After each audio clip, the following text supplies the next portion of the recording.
সরকারের কোনো কথার বিরোধিতা করতে পারবে না, চাপিয়ে দেওয়া রাজনীতি, এটা আমরা গ্রহণ করব না। আমরা মেরু প্রদেশের মতো কাপড় গায়ে দিয়ে এই গরমের দেশে বসবাস করতে পারবো না। বাংলাদেশকে কেউ কোনদিন শাসন করতে পারে নাই, ভবিষ্যতে পারবে না ইনশাল্লাহ। আমরা ধর্মের বিপক্ষে নই, আমরা ধর্মীয় অনুশাসন মেনে চলতে চাই।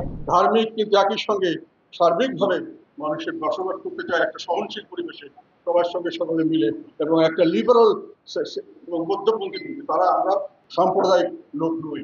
আমাদের দেশের সাধারণ মানুষ সাম্প্রদায়িক নয়। আমাদের দেশের সাম্প্রদায়িক দল চাপিয়ে দেওয়া মানে আমি মনে করি যে একটা যে পোশাক আমাদের জন্য সুটেবল নয় সেই পোশাকে জোর করে আমাদের পুড়িয়ে দেওয়া। মেরু প্রদেশে যদি আমি আরব দেশের পোশাক দিই সেই লোক বাঁচতে পারবে না। আরব দেশে যদি আমি মেরু দেশের পোশাক পরি সেই মানুষ সেখানে টিকতে পারবে না। কাজে আমাদের দেশের জন্য সাম্প্রদায়িক রাজনীতি কখনোই সুটেবল হতে পারে না। মহিলাদের বিষয়ে আমি একটা কথা বলতে চাই, যেহেতু মহিলা পার্টির বিষয়, একটু চিন্তা করতে হবে আমাদের দেশবাসীকে। আমরা ধর্মের বিপক্ষে নই, আমরা ধর্মীয় অনুশাসন মেনে চলতে চাই। একই সঙ্গে আমাদের নিজস্ব কিছু সংস্কৃতি আছে, সেটার থেকে আমরা নিজেকে বিসর্জন দিতে পারি না। আমরা উৎকণ্ঠিত হই, মহিলাদেরকে আমি মহিলা পার্টি হিসেবে বলতে চাই, যখন আমি শুনি ইউটিউবে বিভিন্ন খবরে যে কোনো একটি রাজনৈতিক দল, সাম্প্রদায়িক রাজনৈতিক দল, তার নেতারা বলেছেন কোনো একটি মহিলা নেত্রী বা মহিলা তার বিষয়ে শাস্তি হিসাবে বলেছেন যে তাকে গণধর্ষণ স্বীকার করতে হবে। এটা কি কোনো ইসলাম ধর্মে কোনো গণধর্ষণ বলে কোনো শাস্তি আছে?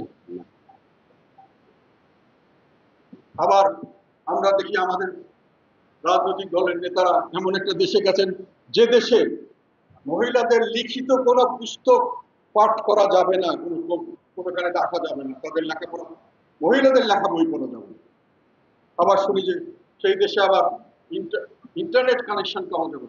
মহিলারা তাদের অধিকার সম্পর্কে এবং তাদের বিভিন্ন দাবি দেওয়া বা তারা বিশ্বে তাদের পজিশন সম্পর্কে যাতে ওয়াকিবহাল না হতে পারে, তার জন্য সেই দেশে এই ধরনের ব্যবস্থা করা হয়েছে সাম্প্রদায়িক রাজনীতির নামে।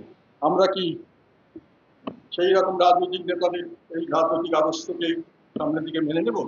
না, এটা আমি মহিলাদের, কারণ মহিলাদেরকে বিভিন্নভাবে, কারণ সামনে নির্বাচনে আমরা স্পষ্ট বুঝতে পারছি যথেষ্ট পরিমাণে অর্থ এবং মাসেল যথেষ্ট পরিমাণে দলীয়করণকৃত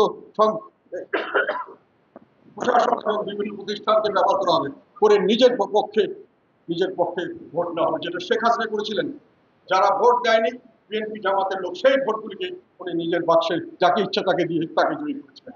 সেই একই ক্যারিকেচারের মধ্যে আমরা আবার যাচ্ছি এবং সামনের দিকের গুলোতে যতই কথা বলুক আমরা শুনতে পাচ্ছি যে এমনও শুনছি আমাদের খুব রেসপন্সিবল নেতা এবং বড় সেরকম যারা ক্ষমতা আসতে পারে সেরকম দলের, তারা বলছেন যে ছেলেরা ছেলের সামনে নাচবে আর মেয়েরা মেয়েদের সামনে। এটা কি বাংলাদেশের জন্য স্বাভাবিক বিষয়? এটা কি বাংলাদেশের মানুষ মানতে পারবে? তবে আইন করে যদি শাস্তিমূলক ব্যবস্থা করা যায় তখন হয়তো অনেক কিছু মানতে বাধ্য করা হবে, সেটা বাংলাদেশের মানুষের জন্য সুখকর বয়ে আনবে না। কারণ অনেক কিছু বলা হচ্ছে in the name of Islam, মুসলমানদের কথা। আমরা ইসলাম ধর্ম সম্পর্কে আমি খুব জ্ঞানী নই, তবে একেবারে যে মুসলমান হিসেবে কিছু জানি না তাও নয়। এই সমস্ত জিনিস বুঝতে হবে। আর সবচেয়ে বড় কথা, আমাদের দেশের পরিবেশ পরিস্থিতি বুঝতে হবে। আমরা মেরু প্রদেশের মতো কাপড় গায়ে দিয়ে এই গরমের দেশে বসবাস করতে পারবো না। ইসলাম ধর্মের জন্য, ইসলামের জন্য যতটুকু বেশি বিশ্বাস করেছেন আমার ধারণা মতে বাংলাদেশের কোনো ইতিহাসে কোনো নেতা ততটুকু করেন না। তার মানে কিন্তু এমন কিছু চাপিয়ে দেওয়া হয়নি যেটা মহিলাদের জন্য দুঃসাধ্য হয়ে গেছে। মহিলাদের ব্যাপারে আমার এই কথা স্পেশালি এগুলো কথা খেয়াল করা দরকার এবং মহিলাদের সজাগ হওয়া দরকার। কারোর প্রতি আমার কোনো বিরূপ মনোভাব নেই।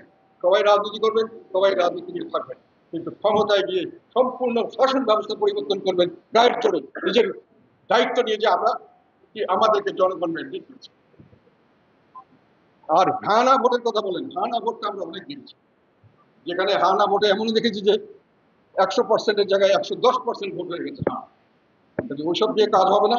যেরকম ভাবে দেশ চলেছে আর দিন সেরকম ভাবে দেশ চলবে, সংবিধান অনুযায়ী দেশ চলবে, সংবিধান অনুযায়ী দেশের কোনো পরিবর্তন করতে হবে এবং সেখানে জনগণকে বুঝিয়ে তাদের মতামত গ্রহণ বর্জন করতে হবে। গায়ের জোরে চাপিয়ে দেওয়া আমি ম্যান্ডেট পেয়ে গেছি এটাই করবো এবং এটা না করলে আমি শাস্তিমূলক ব্যবস্থা নেব, সেই ধরনের ঝমকি দিয়ে বাংলাদেশকে কেউ কোনদিন শাসন করতে পারে নাই, ভবিষ্যতে পারবে না ইনশাল্লাহ।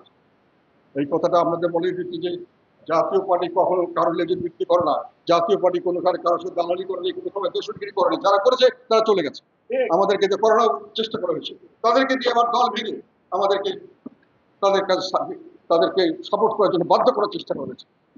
আমরা এখন জানি না, জাতীয় পার্টি সবসময় জনগণের পাশে ছিল, সামনে জনগণের পাশে থাকে, এবং এই অত্যাচার অনাচার বা এই ধরনের যে চাপিয়ে দেওয়া রাজনীতি, এটা আমরা গ্রহণ করবো না। আমরা প্রত্যেক দিন আমার বিরুদ্ধে মামলা দেওয়া হচ্ছে, প্রত্যেক দিন একজন বক্তৃতা দেও, তারপর যে আমাদের মামলা, এবং সেই মামলাগুলোকে গ্রহণ করা হচ্ছে, এবং সেই মামলার বিরুদ্ধে শুধু অ্যারেস্ট করা কিন্তু এমন কোনো মামলা নাই বাংলাদেশে যে আমার বিরুদ্ধে দেওয়া। বেশিরভাগ কাক বলতে আপনারা কি বুঝান? আমাদের মতো মানুষ সত্য কথা যখন বলি, যখন মনের কথা বলি, এটা আমার অধিকার, আমাকে বলতে হবে। সরকারের সমালোচনা যদি আমার মনে হয় সরকার ভালো করছে না, আমাকে বলতে হবে, এটা আমার দায়িত্ব এবং এটা আমার অধিকার।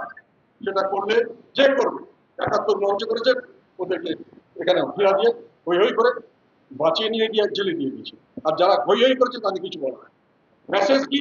আর কেউ ৭১-এর নাম বলবেন না, আর কেউ ওইসব কথা বলবেন না, ওগুলো ছিল ভুল, ওগুলো সংগ্রাম ছিল ভুল, আন্দোলন ছিল ভুল, এবং এত কিছু না।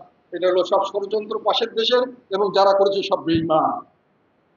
এই এই ধরনের ভার্সন আমরা আবার গ্রহণ করব, আমাদের দেশের মানুষ আবার এটাকে মেনে নেবে যে আমার সেই সময় যেটা করেছি সেটা আমাদের দোষ ছিল, আমাদের ভুল ছিল, এবং আমাদের উপর যারা অত্যাচার করেছে, খুন যখন করেছে, হাজার হাজার লক্ষ লক্ষ মানুষকে হত্যা করেছে, এবং যাদেরকে তারা শুধু হত্যা করেনি, তাদেরকে অত্যাচার করেছে, তাদেরকে আমাদের মেয়েদের সম্মান লুণ্ঠন করেছে, লক্ষ লক্ষ মানুষের, সেগুলো বাংলাদেশের লোকের দোষ, এবং বাংলাদেশের লোক ভুল করেছিল, সেটার বিরুদ্ধে অবরোধ,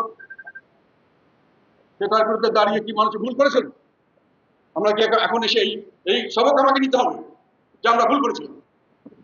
তারপরে না হলে জেল, এবং জেলে দেওয়ার পরে কোনো জামিন নেই, জামিন নেই। এই মামলাতে যাদের দেওয়া হয়েছে সবাই জানে মিথ্যা মামলা, আমাদের বিরুদ্ধে মামলা সব মিথ্যা মামলা। ধরে নিয়ে যাওয়ার পরে একটার পর একটা জামিন হচ্ছে, আবার 8 অ্যারেস্ট করে আবার দেওয়া হচ্ছে, মামলা দেওয়া হচ্ছে। অর্থ হলো সরকারের কোনো কথার বিরোধিতা করতে পারবে না।